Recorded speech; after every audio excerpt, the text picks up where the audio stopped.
curator of this beautiful exhibition about Memling here in Rome at the Scuderie del Quirinale. Which are the sections of these beautiful exhibitions? Could you explain even the reason why you choose Memling first? Yes. Okay, Memling is one of the great artists of the 15th century. He is one of the prime painters of the early Netherlandish painters.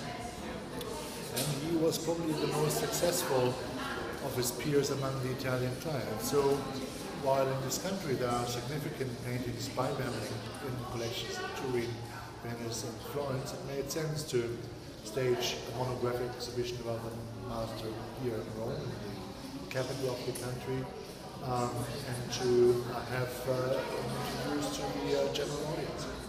And then Memling has already been seen in such beautiful exhibition, for example, the one in Venice, but connected to the Italian Renaissance. And this is a focal point on his art, not only the Memling one, but the Italian one. So a great correspondence, a great connection in between Memling and the Italian art, or the Flemish art and the Italian first Renaissance art.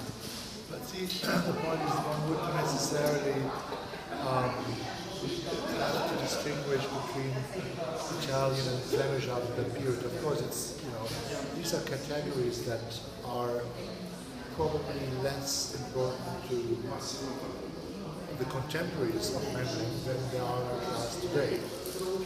This was an incredibly globalized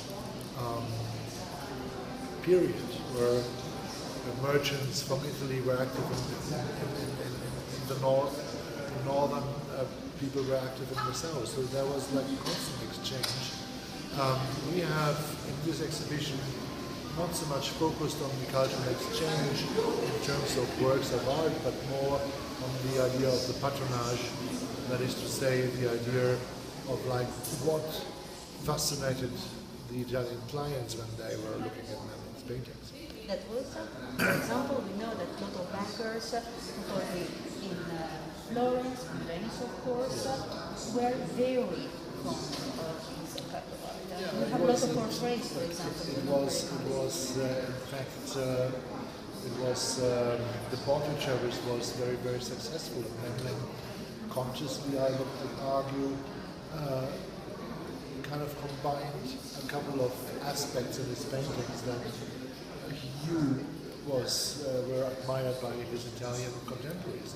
Landscape, verism, and all these things combined, and that he created the portrait of plein air, as you want to, which of course revolutionized the portraiture and Renaissance period.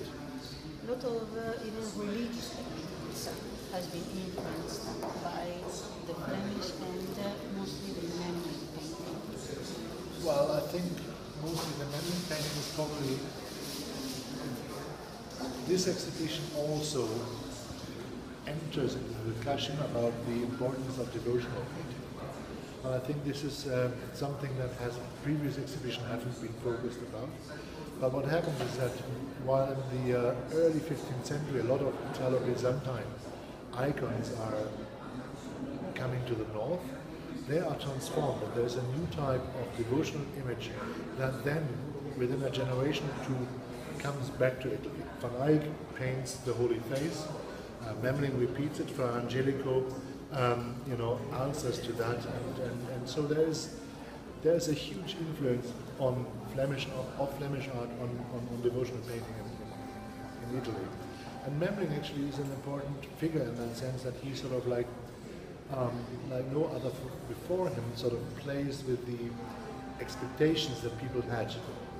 So if you look, for example, it's Blessing Christ, that is a very conventional composition on one hand side, but then on the other, if you look very carefully, it sort of like addresses the speaker, the viewer, and addresses him in a specific way, it engages him, and actually surprises. And I think the idea of the surprise effect, when Christ points literally to the viewer, sort of invites him to follow his example, which is of course what the Devotio Moderna is about, then I think this is something which Italian intellectual humanists must have actually adored. And you see it by the way that it's people like Ghirlandaio take over this composition, how popular it becomes. If you have to give a piece of advice to visitors to the Memling exhibition here in Rome, and don't miss, which is the things that is special on the exhibition. There are 50 words which are special. Okay, a part of this. That is a very tough choice. I don't know. Our loan of the Morel triptych is actually spectacular. It's something which is it's not happening that easily again. But I think we have a couple of the constructions here, like the early cover triptych, but also the Pagnanotti triptych, that are usually in different places, and so it's a unique possibility to see those. And I would definitely say it's worthwhile. It would be a pity if you missed those. Thank you very much.